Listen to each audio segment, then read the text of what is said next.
Welcome to another episode of Listen, Learn, and Love, hosted by Richard Osler. We'd like to thank those of you that are rating our podcast and leaving reviews where you're listening. That is appreciated. I read those and thank you. Our guest on today's podcast is my friend Max Terry. By way of introduction, Max is 24. He is at BYU. He's a psychology major. He graduates in 2020. He is focusing on addiction recovery. He served a mission in the Chile Santiago mission and grew up in Springville, Utah. And the topic we're going to talk about is broadly, if you're a BYU student and you have a faith crisis or a faith transition, what happens if you open up to a YSA bishop? Because you may naturally want to open up to your YSA bishop about questions or concerns because they may help you, but you may in the back of your mind worry that you could lose your ecclesiastical endorsement. And then, of course, you wouldn't be able to attend BYU. So Max is aware of this issue. He has friends that are in this space. He may share some of his story. The purpose of this podcast is just better meet the needs of particularly people in our faith that are going through a faith crisis or have honest concerns about our faith. How do we minister to them, and how do we work through these issues with them? And how, if you're a BYU student, do we work through that in particular? We're not advocating for any changes. We're just wanted to talk about how to manage this space. So if that's kind of the focus that we will share on this podcast. Max offered a really wonderful prayer before we start, and we just pray that a good spirit will be here as we talk about this subject. Is that okay by way of introduction, Max? That's perfect. You nailed it. Let's just get you talking about, before we get into the main subject, I'm just impressed with youth of your age because they take on these majors. They're often focused about helping other people. Tell us about why you want to go into addiction recovery. So I guess it kind of started on my mission. It seemed that I was running into a lot of people that were struggling with addiction, especially substance abuse, drinking, and other substances. But our mission had kind of a plan for these people to overcome their addiction that I found out about kind of later in my mission. So I was trying to help these people, and then I found out we had a plan, and then that plan seemed to work better than what I was doing before. So it got me interested in different approaches into addiction. And then since I've been back, I've been working at a rehab and just seeing a bunch of different people come through. What kind of addictions? And is there an age group? And what kind of work do you do at that rehab? Yeah, so at that rehab, it's 18 and up, but it's 18 to 80. So all sorts of different people. And it's substance abuse. But it's just interesting how addiction can affect anybody, the broad spectrum of people that deal with it.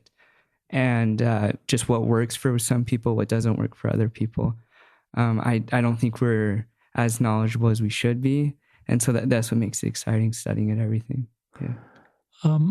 Working with people with addictions, does it develop? I mean, sometimes when you see people close up, you develop more empathy and compassion because you better understand the totality of their situation. Does that happen at times for you? Yeah, I definitely think that, especially since I got this job. Just because I'm with them so often that I don't view them as people like addicts trying to overcome this problem they have. They're just friends that I've made. So you get to see people for just who they are, and addiction is just one thing that they're struggling with. And sometimes when I see people like that, I realize that the difference between them and me is sometimes very small. Yeah, or no difference at all. Well, tell us why you say that. Especially with addiction, I think it could hit anybody if they're not careful, or it just seems that people that are there aren't the typical people you'd expect to be struggling with what they are. Yeah. And then I've learned a little bit with addiction that often it's a coping mechanism for other stuff that comes in their life that may not be their fault. And it just generates pain. And it sometimes is a way just to cope with or mute or deal with the pain. And that then may to an addiction. Any thoughts on that? Yeah, that's a very interesting point. And especially once we get into like the neurobiology of what's actually going on. That's the research that I'm doing at BYU is just an intervention that we have to help people with anxiety and hopefully to raise dopamine levels, but to do it in a way that we're really trying to target specific parts of the brain. And I think if we could get good at the science, then we could do a lot of help for people. What do you hope to do with this degree when you go down the road, what do you want to do when you're 30 or 40? Do you know, or are you like some that don't exactly know? I guess I have an idea. Things don't always go as planned, but my idea and the plan would be to get a doctorate and to study it at a school that's with a professor that's knows what they're doing. Cool. And then eventually own a private clinic or like a rehab. That would be my goal. Yeah. That's great.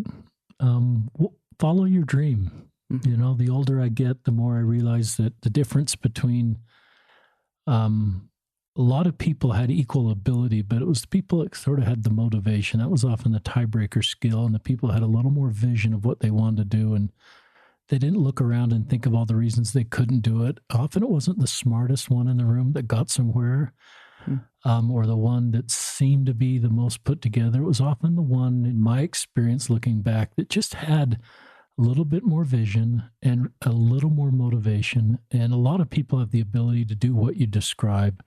So it's cool. Follow your dreams, man. You can do it. Thanks. I need it. Talk about, so here, let's go to BYU. I don't know how many students are BYU. There's a lot. Yeah. My wife and I have a couple there, and some would go to BYU and start with very traditional beliefs in our faith. And over time, those beliefs could change to the point where they're not sure about our faith. And they may want to open up to local leaders, but they're worried about it. Just kind of serve up the situation, what it would feel like to be a BYU student in that situation. Yeah. I think you mentioned someone that, for example, just got home from their mission is in a different spot where I'm at as a senior at BYU. Just sitting in a religion class and I have a question, I'm worried about even raising my hand and asking something because I don't want to stir something up for someone that hasn't dealt with that yet. They will when the time comes. So yeah, it does in a way feel like I've got these questions and there's stuff that I'm working with or trying to work through that I think are well-intentioned, but that feeling like I can't, express it fully or freely in the way that I would want because of maybe fear, even if it's perceived or real, of getting in trouble, I guess, or putting my academics in a spot where I might have to leave BYU. And where would the typical BYU student want to open up? You mentioned religion class. Would it be, I'm thinking of a YSA bishop, and I guess married BYU students would be in the same boat, so it doesn't necessarily need to be a YSA bishop, a religion class. Well, other venues that BYU students probably like to open up, they're worried about opening up? Yeah, I think YSA bishop would be, I think that would be ideal if there was the bishop of your ward was understanding and you could talk to them and they understand that you're not trying to be rebellious. You're not trying to start commotion when there's nothing there. You have these things that you're trying to work through and they're even hard to talk about because, you're so structured to the church and you're wanting to do what's best, and to feel like there's complications with that, it's really hard to deal with. So if there was a way that you could be open with YSA bishops and YSA bishops, I think they are like this. I've had good and not so good YSA bishops, but the majority are like that. I would hope that BYU students don't need to feel that fear of hiding stuff that they're going through. On I don't know if the right word is extreme, but let's say I'm a BYU student and I actually, I lose faith in our church and actually would like to step away from our church. I assume that would eliminate my ability to stay at BYU if I opened up to a bishop if I were leaving the church, because I wouldn't get an ecclesiastical endorsement. Is that correct? Yes, that is correct. I have talked about this. There's actually a few professors at BYU that I've been able to talk to about this. And I think what we've talked about and what's made me feel a lot better about that is not to focus so much on the details, because those are problems and they need to be addressed. But while I'm at BYU, the main thing that I really want to focus on is what it means to have, be a committed disciple, what it means to really dedicate your life to something bigger than you and something that you feel is meaningful and good. And so trying to figure out how the institution of the church plays into that is, I guess, what I have gone through. And I think a lot of other BYU students have gone through. And you don't need to make that decision at BYU. You can work through that. There's lots of other people going through it. You can work through it with other people, but if we can be honest, it'd really help out. Yeah. Any feeling how if we could do a survey of all the BYU students in a faith crisis, and I would just define that as they're not sure if they're going to be able to stay in the church. Mm-hmm. If we took that sample, any feeling for what % of those are opening up to trusted adults, either a professor or a bishop? I don't even have an estimate. I think it'd be more than we think that are opening up, that are going through that, but are probably not opening up. Because I know I have friends at BYU that feel like they're not sure. And because they can't be open about it, they want to leave. And so it's kind of like, I'm just going to try and get through BYU. And then when I'm done, I'm going to be out. And I think that mindset isn't the healthiest, because it just kind of shows that you have to kind of grind this out, and BYU is not this enjoyable experience when it could be. If a student can be honest and open, maybe with the YSA bishop, with BYU professors, then BYU is awesome. It's really enjoyable. The education is awesome. The people there are like some of the best friends I've met. So, why is it important to open up if you're in a faith crisis, or whatever label we're going to all call this? Yeah. Faith transition, faith journey, stepping forward, just all the terms. Why is it important, if I'm in that space, to be able to talk to others? That's a good question. I think that if you get down to it, what I think the essential part of a faith crisis is, what it is how are you going to conduct your life in the best way possible? And if it feels like this traditional way that I've done and I've seen other people do isn't matching up with the way that I'm seeing it, I don't know how to connect those two things. And then it grows further and further apart if you can't be honest. I accidentally pressed the pause button, listeners, so we may have lost the last few words of Max. Yeah. Our listeners have heard me probably be honest with what I call a mini faith crisis that occurred when I was a singles word bishop, not at BYU. And it was, it ended and it stabilized to the point where I've considered myself a real traditional believing Latter-day Saint. Mm-hmm. But it allowed me to understand the road that others walk, and it humanized their experience, because in some ways I felt that. And, but as I think about that, I did open up to my stake president, not my YSA stake president, but my home stake president, who I'd known for decades, Dave Sturt, our local stake president. And I felt comfortable opening up to him. And he helped me. And I could have opened up to people, obviously, that had left the church that I thought maybe could identify with some of my concerns. But I think opening up with two people in our church is a better road. And so then we've got to create a way that I'm signaling that I'm safe to open up. And my local stake president, President Sturt, validated how I felt, even if he didn't feel the same way. He didn't sort of give me a spiritual list of tools to sort of make me feel better or to fix me. He validated how I felt, and we kind of talked about fallen dominoes. And for me, I had a couple fallen dominoes that represented my mini faith crisis, but they hit dominoes with deeper roots, and so it kind of ended there. But he gave me sort of permission to have fallen dominoes, and it was probably the right thing for me to hear. And of course, I want to do everything in this podcast and in my personal ministry to help people that want to stay, find a way to stay. Mm-hmm. And so I recognize if I'm a BYU student, just, instead of, I need safe places to open up. And I didn't worry about my ecclesiastical endorsement, so to speak.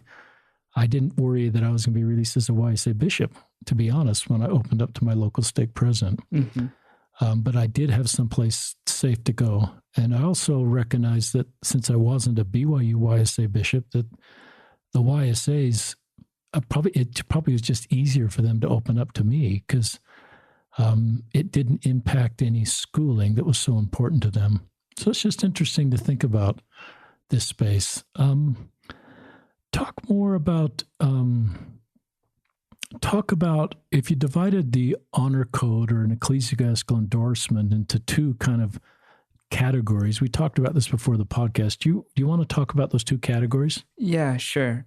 I guess one way to put it is there's like the behavioral side of the honor code, and there's also the faith side of the honor code. And I have no problem with honor code standards, living standards. I'm all for that. I think that's great. What I hope is that with the faith part of it, BYU students could realize that if they are going through challenging times, that they could be open with their YSA bishop. That once you are open about things that you're struggling with, it cuts it down a lot. You can recognize what is actually going on, and you have a better idea of how to approach it. So I hope that part of the honor code, and I think a lot of it, like I've said it a couple of times, I think a lot of it is perceived. If you're just stuck in your head thinking about it and you can't talk to your bishop or anyone about it, then it kind of grows out of control. Why? Just because if you don't state it, then it could be 100 different things that are wrong. But once it gets out and you can talk to someone, you realize, oh, a lot of those things I was just imagining. A lot of those things were just in my head. And if the YSA bishop is understanding, then even the couple of things that are hard aren't as hard as you thought, and you have people that you can go through with it together. Do you know if I'm a YSA at BYU and I open up to my YSA bishop and say, Bishop, I don't know if I can stay a member of this church. I don't know if I believe in all the temple recommend questions. Do you know, is that YSA bishop required to tell BYU that, or do you know? I don't know. That's something that even if I felt like I was in that position, I wouldn't, just because it didn't feel worth it to say that to my bishop. If I really was trying to figure out what I believed, and I still do like being LDS, but I'm not exactly sure where my stance is in that church. Yeah, I never mentioned that to YSA. Will you tell our listeners just the ecclesiastical, I should know this since I'm a parent, but my wife knows this better than I do of BYU kids. How often do you need an ecclesiastical endorsement? Each year. So and at the beginning of the fall, so the school year? Yeah, it renews in the fall. Usually it starts in March the process, but yeah, each fall it renews. And is it the same as temple recommend questions, or is it a different set of questions? There's the honor code, living standards, and then I'm trying to remember exactly what it is, but regular church attendance is part of the faith side. I don't know exactly, but it's pretty similar to the temple recommend questions. So it does gauge your level of testimony, belief in the church, and so it's like, yeah.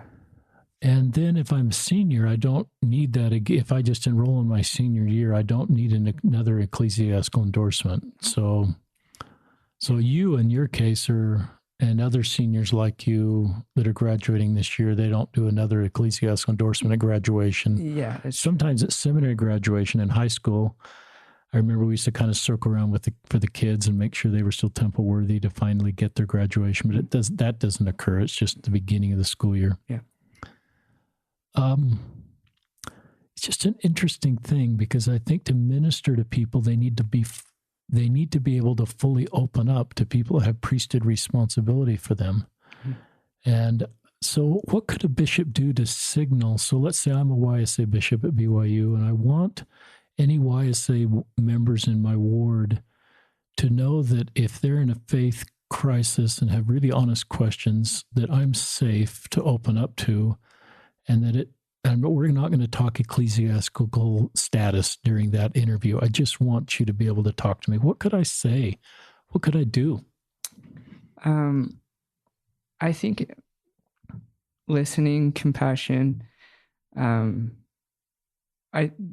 These things are complicated, and when we try to give advice on how to go through them, sometimes it's not always applicable to other people. More than anything, if for me personally, if I knew like my bishop has my back, that regardless of my belief, he treats me like I'm part of the team. We're all in this together. That's gonna make me really want to be a strong believing member, because I can see that this is good. And I'm not trying to pin this on the bishop, like this is contingent on what he does, but it does make a difference when you can be open, because if you're not, and you feel like going to church is an obligation, and you're sitting in the crowd, and every talk you're just nitpicking what you don't like, that's obviously not good. I think that can be avoided by being open with the YSA bishop and open to other people about what you're going through. Yeah, I like that answer, and I'm thinking, if I'm a YSA bishop, what could I communicate over the pulpit that would help YSAs know that I'm safe to talk to? And I might just talk about this frankly like this. I might go into Elders Quorum one week and Release Society the next week and say, hey, some of you may be going through a faith crisis, and you're wondering if that could affect your ecclesiastical endorsement. And I think this would be appropriate. I want you to have those conversations with you. We're not going to talk ecclesiastical endorsement, but you need to know that I'm safe for you to open up to about how you feel. And I want to walk with you on that road and minister to you. And I think I look at the sheep. The shepherd knew the lost sheep well enough. I don't want to say anybody that's in a faith transition is a lost sheep, but I think the principle, the shepherd knew the lost sheep well enough to know why he left and where to find him. Mm-hmm.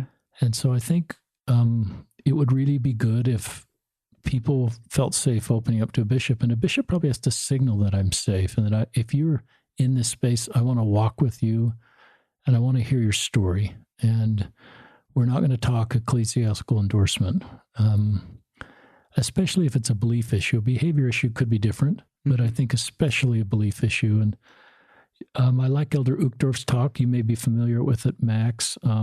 It's a talk from October 2014, Testimony in Light of Truth. And one of the lines in there, I know of no sign at the door that says our testimony must be this tall to enter. Mm-hmm. And so if I gave that kind of a talk or over the pulpit and sort of used words of Elder Oakdorf and said, I want everybody to feel like they're welcome in the congregation. And if you have a testimony that doesn't feel very high, to use Elder Oakdorf's words, and you're worried about your testimony, come talk to me. Mm-hmm. Does that sound okay? Yeah, that sounds great. Just being very straightforward like that, I think would be awesome, because maybe people are trying to address that group of people, but it's not very straightforward. It's almost like they're talking in a way that maybe they might be addressing people going through faith crisis, but to be straightforward and there's no doubt about it, and letting them know, like what you said, they can come talk to you and there's no pressure. You're just there to help. That would go a really long way. And I think we have to develop a culture where we're not trying to find a bogeyman in those that are going through faith crisis, or even those that perhaps have stepped away from our church. I think, because then if I'm listening in church about how we talk about people that are having honest questions about our church, or we sort of criminalize doubt, then if I'm in that ward, it just puts me further in the closet, so to speak, about my faith crisis. And I go, well, this isn't safe for me to talk about, because they're talking about people like me in a negative way. Mm-hmm. And sort of trying to humanize people. And Elder Uchtdorf does some really good jobs, humanizes people with honest questions. And he has even a quote where he tries to humanize people that step away. And maybe I'll read that. I don't have that right here, but I don't have that right here. You don't have it memorized? I don't have it memorized, Max. It's sort of the one where he says, he talks about people that step away and we honor their agency. And he says they have honest questions, and some of our members have fought for years about some of these questions. And I love the way he didn't invite people to leave, but he didn't want to increase the tension between people that stay and people that have honest questions and people that leave. And I love that, because I think that's what Christ's ministry was about. Was trying to honor people where they are and help them feel like they belong. I asked a question on Twitter. Some of you have heard this question. For those of you that hold a temple recommend, please indicate your testimony to the church. And I got 1,100 respondents, and they could answer in 4 different categories. And 41% said, I know it's true. Remember, these are temple recommending holders. 33% said, I believe it's true. 15% said, I hope it's true, and 11% said, I'm not sure it's true. And my point is, I wrote here, is behind each testimony type may be a member doing their best to honor their covenants and come into Christ. Maybe one's focus or the requirements of parents or leaders in their spiritual journey shouldn't be to move to an I know testimony. This may cause to some feel broken. They can't ever get there, feeling they don't belong. To some is given to know, and to some is given to believe, as we teach in D&C 46, 13 through 14. Our culture needs to normalize all testimony types, or more will step away. Any thoughts on that? That's wonderful. I totally agree with that. Not to differentiate people with their beliefs, what they're going through. So, I look at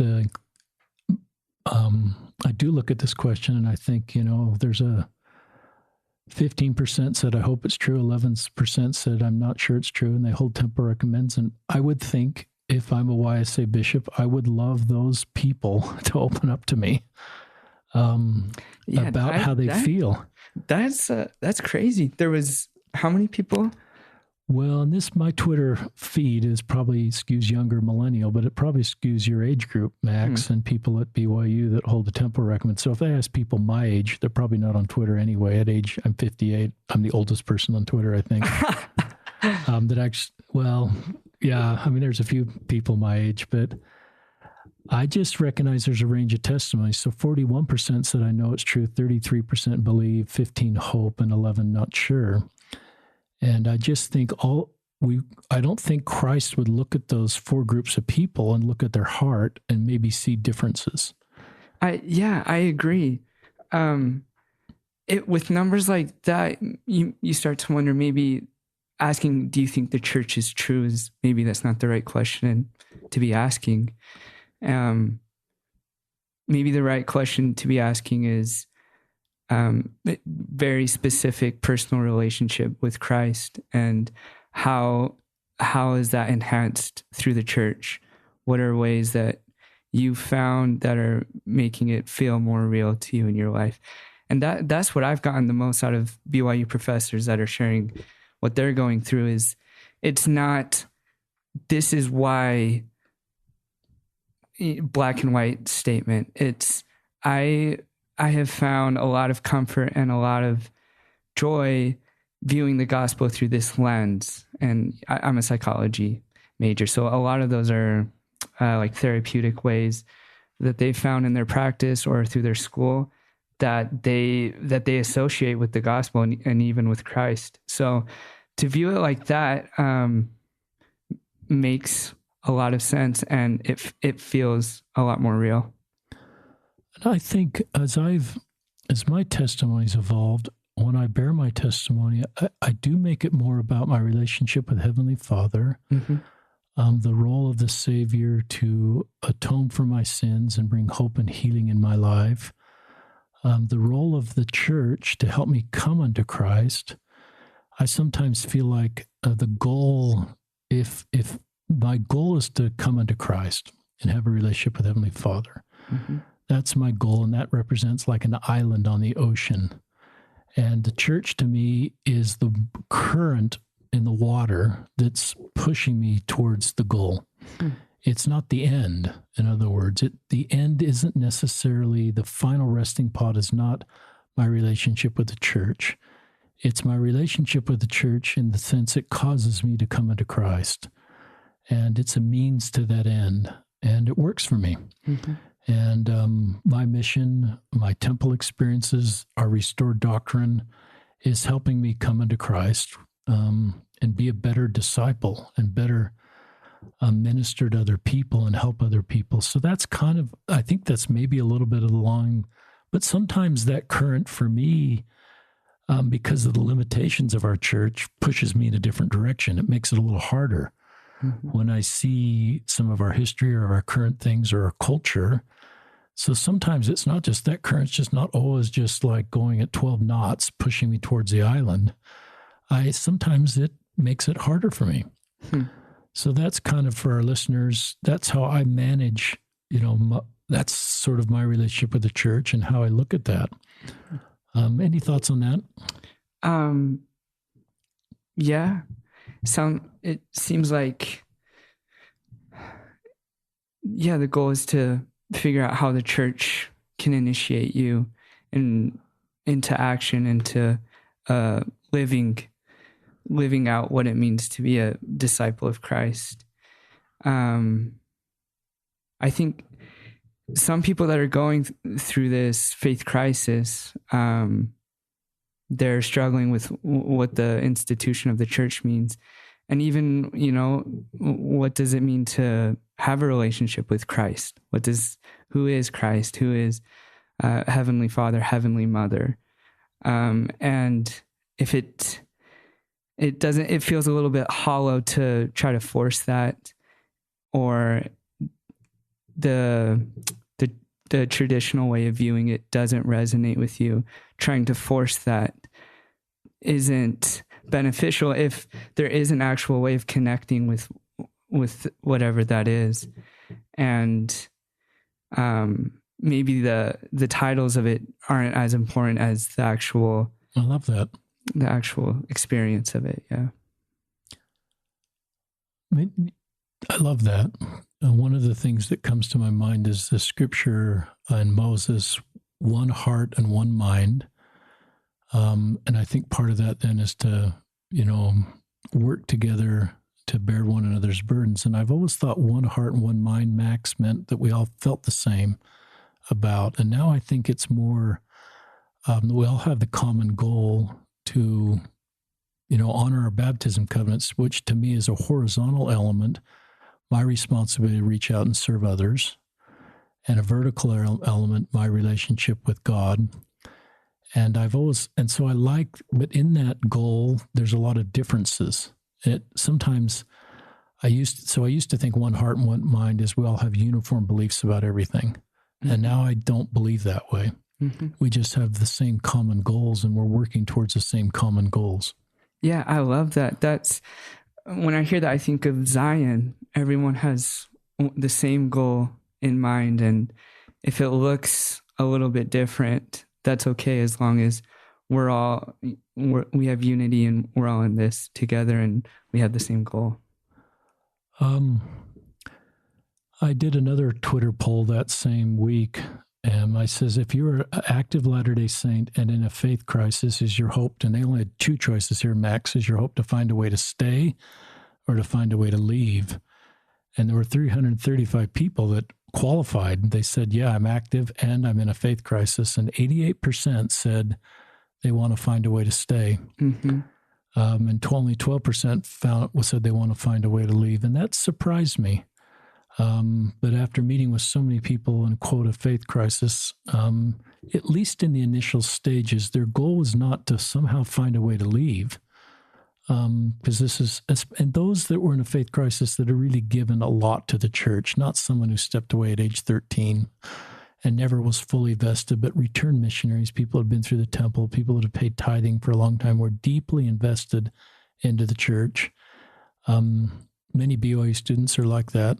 And just how difficult it was sometimes, they wanted to find a way to stay. Mm-hmm. But they wanted to authentically find a way to save and sort of resolve some of their questions in a way that was sustainable. Any thoughts on that? Yeah, I think it seems like maybe everyone has experienced that. So to feel like that's unique to you, it probably isn't accurate. But then again, I also think that the question of do you want to stay or do you want to leave seems to sidestep kind of what's actually happening. Of this person is feeling a lot of distress and they need love, and that deciding if they're going to be in the church or out of the church.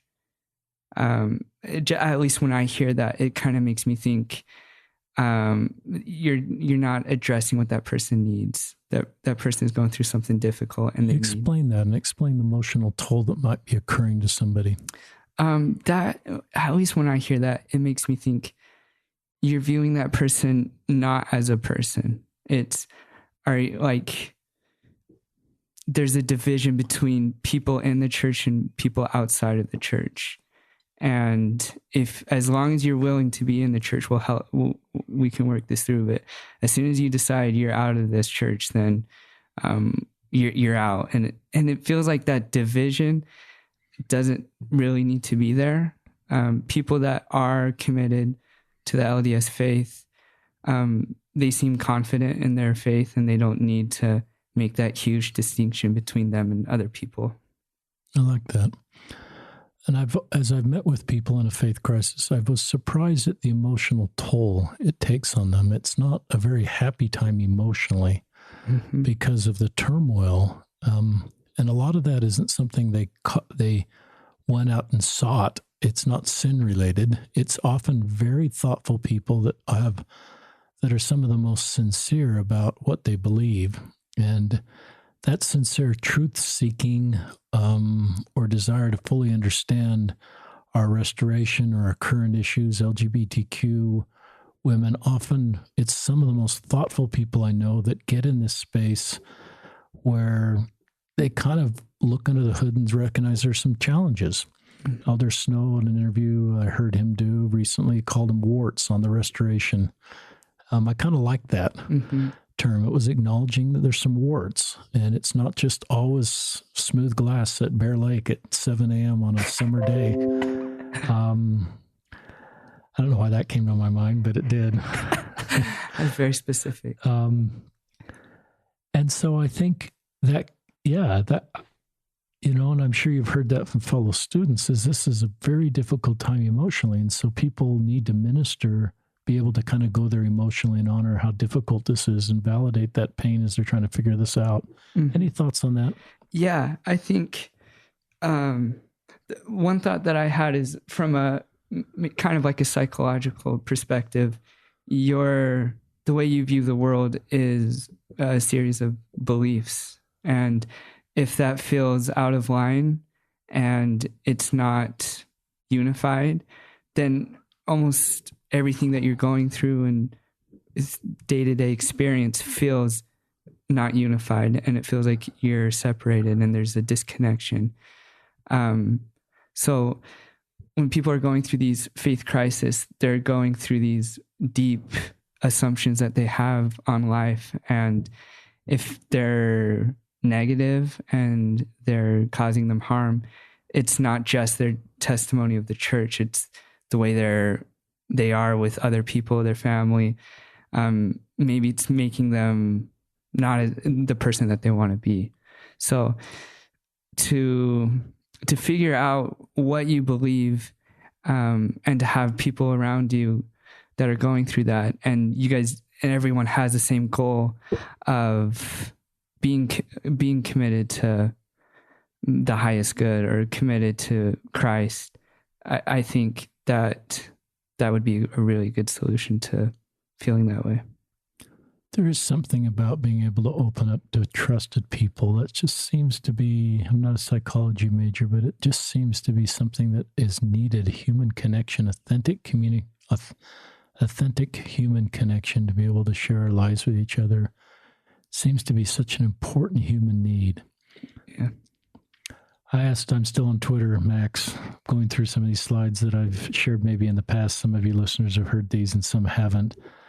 If you are an active Latter-day Saint and in a faith crisis, have you told your current bishop? Oh, yeah? And 606 responded to this question, and it was just yes or no. Okay. And only 14% had said yes. Yeah. Does that surprise you? That doesn't surprise me.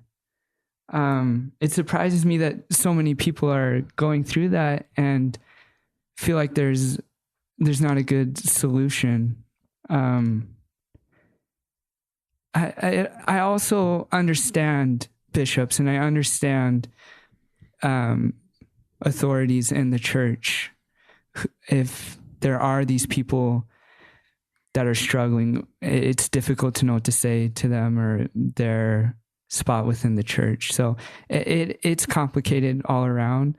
But if that 86% were open about it, I think our church would be better. Yeah, and I kind of go back to my own experience. When I was going through this process, I did open up to somebody I felt I could trust. And that was a very helpful experience for me. And it helped because we were peers. We'd been friends for a couple decades. I knew I could trust him. Mm-hmm.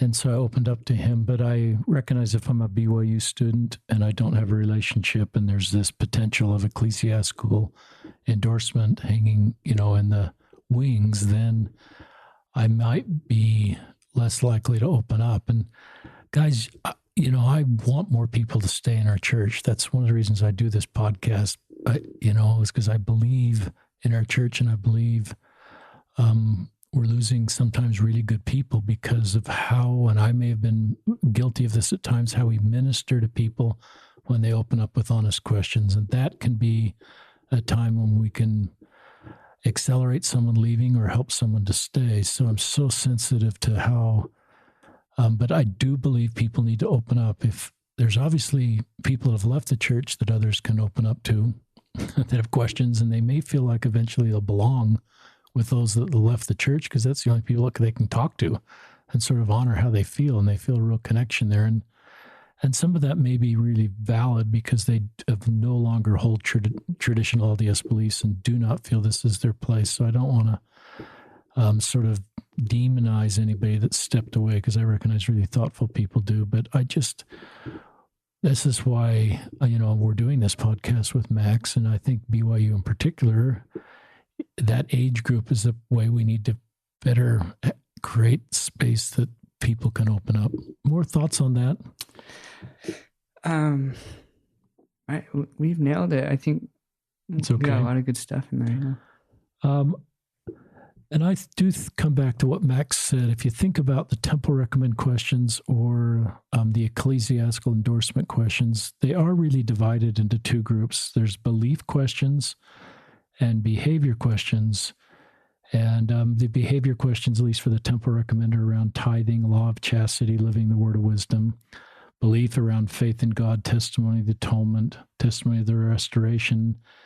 And I remember when I was a YSA bishop, that some of the YSAs could fully answer the behavior questions, but struggled on the belief questions. But yet, as it says in Alma 32:27, had a desire to believe and wanted to attend the temple. And I felt in some situations the YSA had more control to meet the behavior questions versus the belief. And they're just different spiritual gifts. So the longer I served, the more I wanted to create space that the YSAs would open up. Not necessarily a temple recommend session, because that can sometimes be not the right place to open up because everything's kind of on the line. Mm-hmm. But to have those conversations outside of a temple recommend question or outside of an ecclesiastical endorsement interview, and be able to have thoughtful discussions and a feeling to give more latitude to the YSAs that were probably doing the best they could on belief. Mm-hmm. And that probably is a good point to... I hear a lot of stories of where the tension of this opening up sometimes happens in the temple recommend question. And I've always thought it would be better to separate the temple recommend interview from these kind of discussions or an ecclesiastical endorsement. And maybe I'm going back to if I were a YSA bishop at BYU saying, hey, YSAs, here's the deal. If you're in a faith crisis, have honest questions, and want to talk about that, know that I'm safe. We're not going to talk temple recommend. We're not going to talk ecclesiastical endorsement. We're just going to have an honest, I want you to feel safe opening up to me. Mm-hmm. And I'm just going to share that message with all of you in Elders Quorum, all of you in Relief Society or over the pulpit in a combined meeting, and just say that's an operating rule in our ward, because I want to walk with you and I want you to feel safe opening up. And because it may not be the best time to open up a temple recommend. And if some of you are in a faith crisis, you might proactively reach out to your bishop and say, hey, bishop, I don't want to talk temple recommend right now or ecclesiastical endorsement. I just need to share with you how I feel. Mm-hmm. And is that okay? Am I safe opening up to you without fear of losing temple privileges? And be clear, it's not a behavior issue that would be different than a belief issue. Any thoughts on that, Max? Yeah. The idea of a YSA bishop reaching out is great. And then also specifically towards BYU, non-religious BYU professors that could be open to their classes. They not only of their testimony, but of their faith journey and how they've worked through that and the conclusions that they've come to. When you say non-religious professors, are those LDS professors professors of other faiths? LDS professors that are not in the religious department. That did sound a little bit confusing. So they're believing professors, but they're not in the religion department. Yeah, I think they're great resources because they're some of the smartest LDS that have taken a long time to think these difficult issues through very carefully. And I found that they've had really good perspectives that have helped me. How do you know that you can open up to a professor? Because I do hear as I interact with BYU students, and it surprised me, and sometimes with the LGBTQ students, some of their best mentors or support systems are BYU professors, and they just know they can trust this BYU professor outside of an academic setting to open up. And I think that's awesome. But talk about that and what a professor can do to communicate she or he is safe. I think maybe any professor would be good. I haven't had a bad experience with a professor and reaching out to them. But like I said earlier, if professors wanted to be a little bit more forward about their faith journey and what they've been through. And in their own words, in the way that they see most clearly what makes the most sense to them, really helps. I'm going to read just a section from the book Planted. I don't know if you're familiar with that book. Yeah. Have you read that book? Yeah.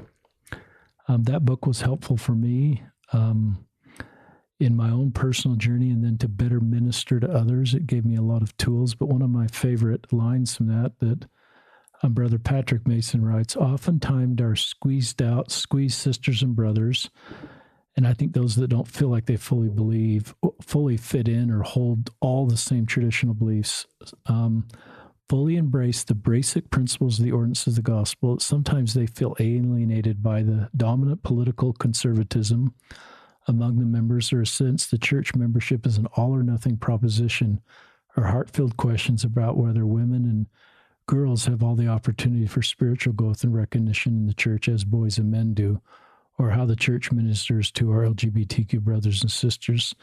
Some people can bear testimony to all the basic principles of the restored gospel, but disagree with certain aspects of the dominant cultural, economic, political, or ideological views held by most other members, and sometimes feel their presence is unwelcome, or that things that they feel strongly about are not only dismissed, but in some ways held in suspicion by fellow members.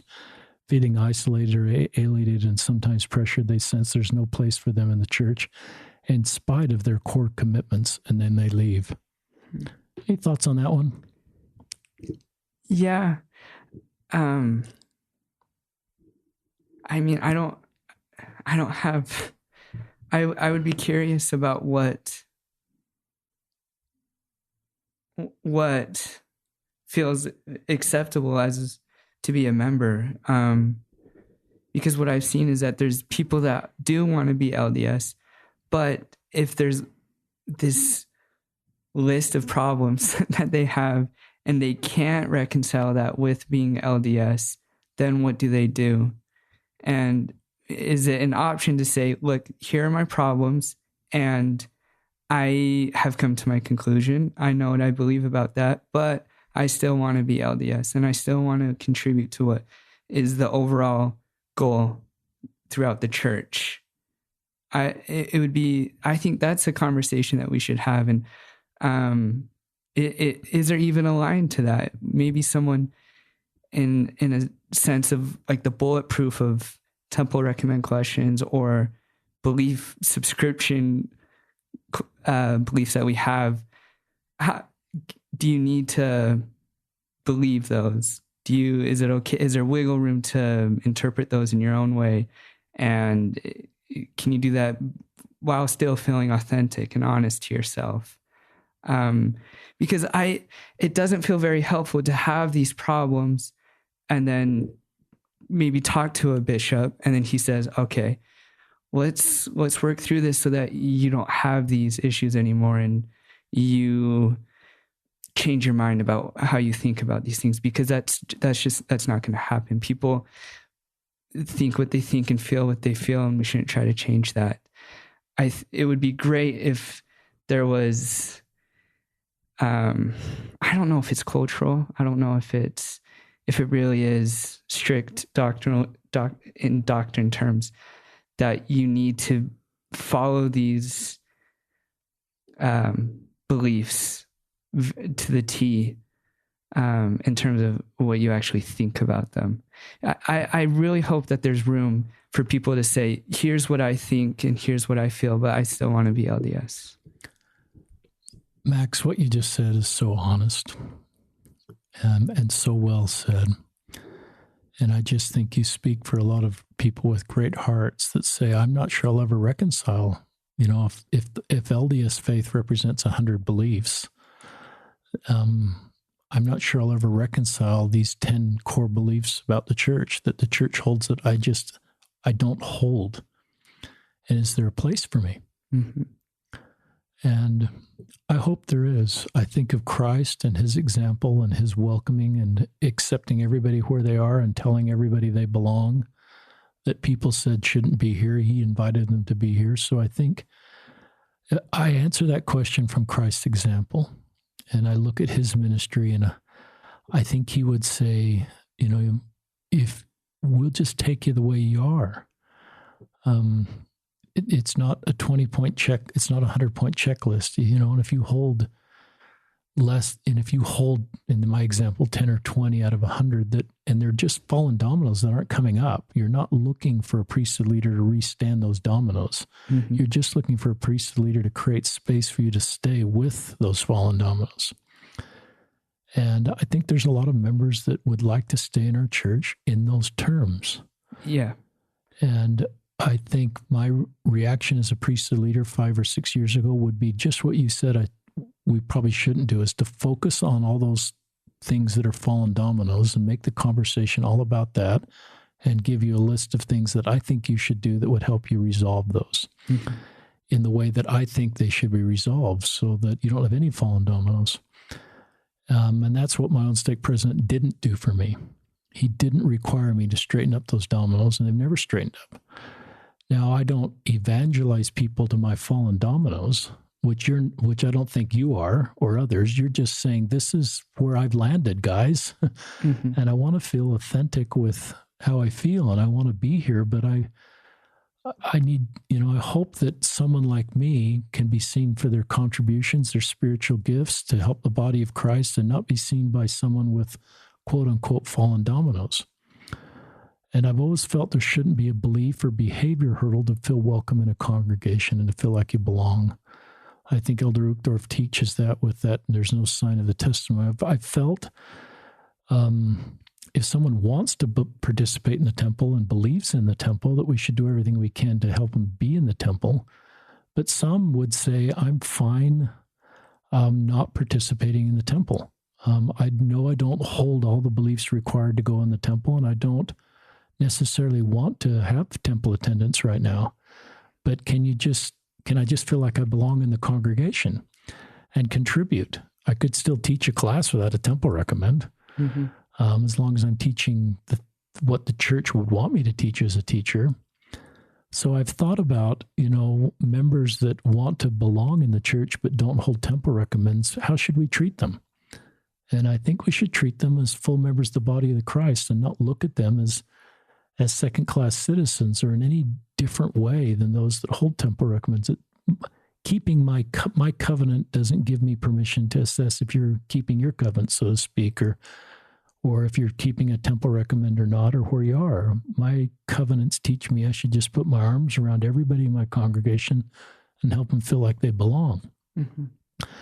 So I've thought a lot about that because you articulated it. So I think of how best to meet that need. And that's the way I'd probably just give you sort of trust you. I'd probably say, Max, if I'm your YSA bishop, and if you opened up like this and said, this is how you feel these days, I'd say, Max, I just trust you, man. I recognize your track record of serving a mission, getting a degree in psychology, working in addiction recovery. To me, you've got this track record of wanting to do the right thing. And I just trust you. And I'd say, I just trust you to continue to do the right thing. Stay close with God. Keep your relationship with God intact as best you can with the Savior. And I just want you to feel we're better off in the body of Christ with you here. And we'll take you on, we'll just let you kind of chart. I wouldn't kind of get prescriptive and say, this is how you do it. I'd say, Max, you tell me how I can support you and what can I do? Are you okay with all that? Yeah, I love that. That has not been my lived experience in the church. And I kind of feel like complaining. I'm not trying at all to complain. I'm not trying to say, this is how I feel and the church should change to address how I feel. That's not at all what I'm saying. It does feel like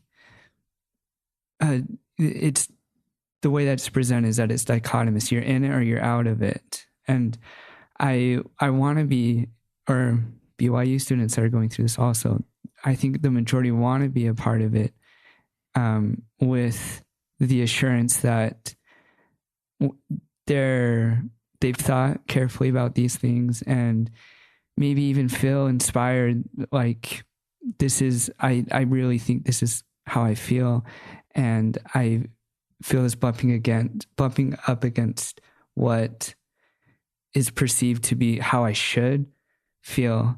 And I don't know how to deal with that.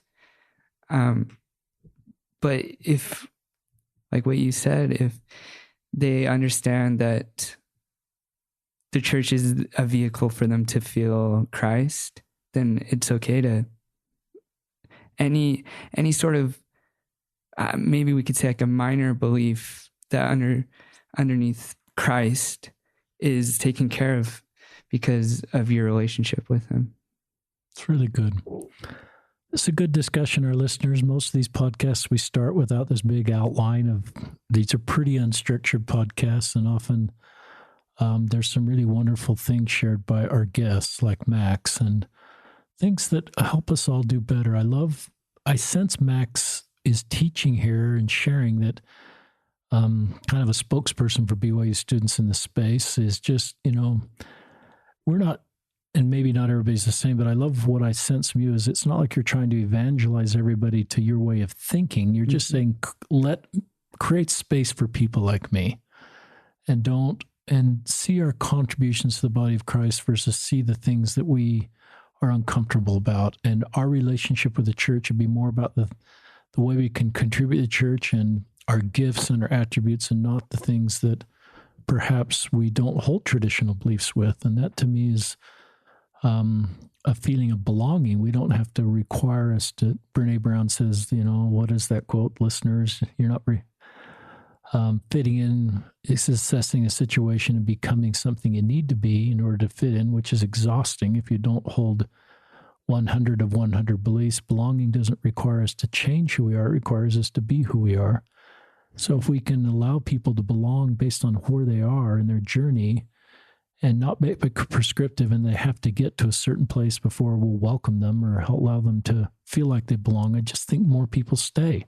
Mm-hmm. And I don't think anything either of us said is outside the doctrine of our church or what Christ, neither of us are advocating for different doctrine mm-hmm. or being critical of our leaders. We just want people to feel like they can belong based on who they are and create space for them. Any closing thoughts, Max? No, I really enjoyed this conversation. This was alleviating. I think we're in charge of that. We can make that change. We shouldn't wait around for other people to be more inclusive. For us, we should be that change and include as much people as we can as members of the church. Love that.